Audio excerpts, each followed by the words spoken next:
Assalamualaikum warahmatullahi wabarakatuh. Salah satu penyebab dari menurunnya kesuburan tanah adalah berkurangnya bahan organik yang ada di dalam tanah. Faktor yang menyebabkan menurunnya bahan organik yang ada di dalam tanah adalah ketidakbijaksanaan kita di dalam mengelola bahan organik di sekitar pertanian kita, dan terjadinya erosi permukaan yang disebabkan oleh air dan udara. Karena lahan dibiarkan terbuka tanpa ada gulma yang menutupi.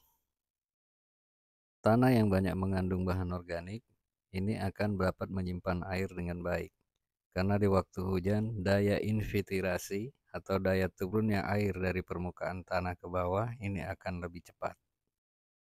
Tingginya bahan organik yang ada di dalam tanah ini dapat mempengaruhi kehidupan biota tanah, baik itu berupa cacing maupun berupa mikroorganisme tanah. Tingginya kesuburan tanah ini juga dapat dipengaruhi oleh ketersediaan mikroorganisme dan biota-biota tanah yang lainnya. Yang ini ada hubungannya dengan ketersediaan bahan organik yang melimpah di tanah pertanian kita.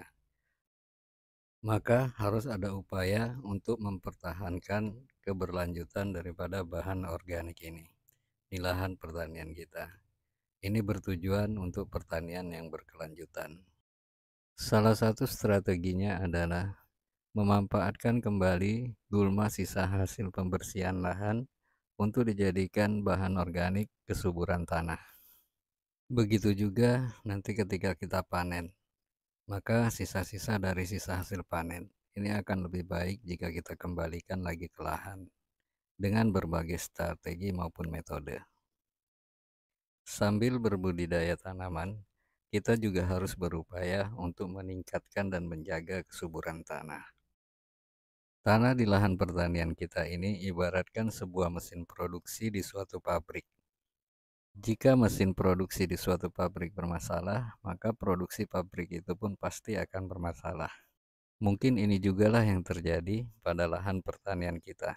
Karena tanahnya bermasalah, sulit sekali kita untuk mendapatkan produksi yang tinggi dan kualitas yang tinggi.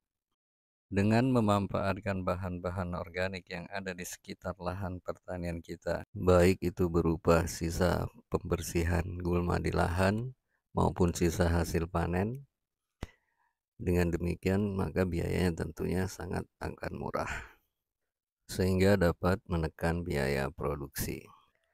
Penggunaan bahan organik yang ramah lingkungan tentunya akan berpengaruh terhadap hasil panen yang layak dikonsumsi. Penambahan bahan organik di lahan pertanian kita juga berpengaruh terhadap pH tanah, sebagaimana stabilnya pH tanah di hutan.